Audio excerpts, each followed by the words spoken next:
Aditya machinery Mirajgaon मध्ये आपलं स्वागत आहे। तर आपण आज काही शेतकऱ्यांना रोटार बाबतीत जी माहिती नाही ती माहिती देणार आहोत।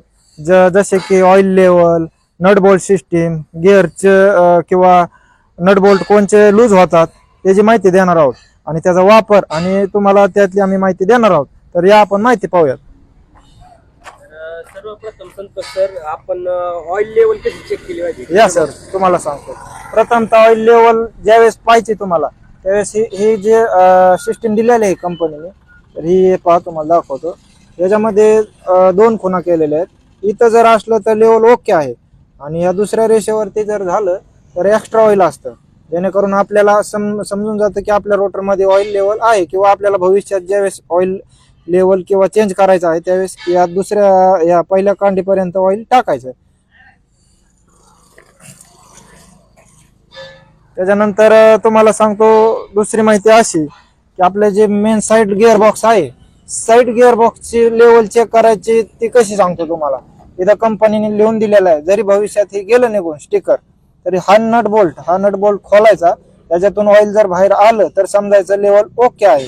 आणि त्याच्यानंतर भविष्यातील ह्याच्यात ऑइल चेंज करायचं झालं तर ह्याच्या खाली तुम्हाला नट बोल्ट दिलेला आहे कंपनीने, ह्या प्लेटच्या खाली, तिथून ऑइल चेंज करायचं।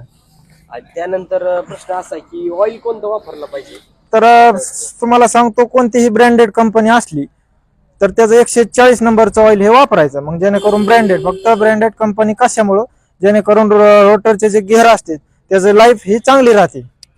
त्याच्यानंतर प्रश्न असा की ब्लेडची समजा नट बोल्टाची काय काळजी घेतली पाहिजे? आता ब्लेड जे असतात, कारण काहींचं रान कसं असतं, हे काकऱ्या घालून ठेवलेलं असतं किंवा नांगरून ठेवलेलं, मशागत केलेली असते, त्यावेळेस काय होतं व्हायब्रेशन बसत नाही। पण ज्यावेळेस आपण मका काढली किंवा ऊस काढला, खोडव्याचं रान जर असलं तर व्हायब्रेशन होऊन काय होतं भविष्यात काही वेळेस नट बोल्ट ढिल्ले होतात।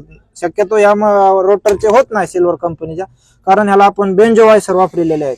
इथं पाहू शकता तुम्ही, बेंजो वायसर टाकलेले आहेत आपण, आणि नंतर त्याला बाहेरनं बोल्ट बसवलेला आहे। पूर्ण एस बोल्ट असल्यामुळं हे एकतर लूज होत नाही। तरी पण समजा आपण 30 एकर 20 एकर जर मारलं त्यावेळेस फक्त ब्लेडला हात लावून हलवणे आणि चेक करणे की नट बोल्ट आपले लूज आहेत का, जर असले तर टाईट करून घेणे।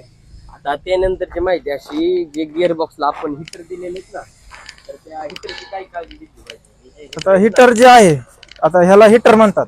प्रथमतः तुम्हाला समजून सांगतो, ह्याचा वापर असा आहे की ज्यावेळेस आपण 30 एकर 40 एकर रोटर मारणार आहोत त्यावेळेस हे जे बाष्पीभवन होतं किंवा गिअर मधलं ऑइल जे गरम होतं ह्याच्या वाटतं ते बाष्पीभवन निघून जातं।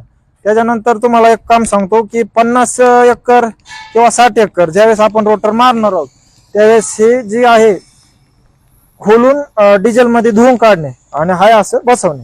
हे पण आणि इकडच्या बाजूचं पण, इथं पण एक आहे मेन गिअर बॉक्सच्या हंडीवर दोन आहेत अशा, जेणेकरून ती काळजी घेतली पाहिजे। वगैरे हो, आणि आपल्या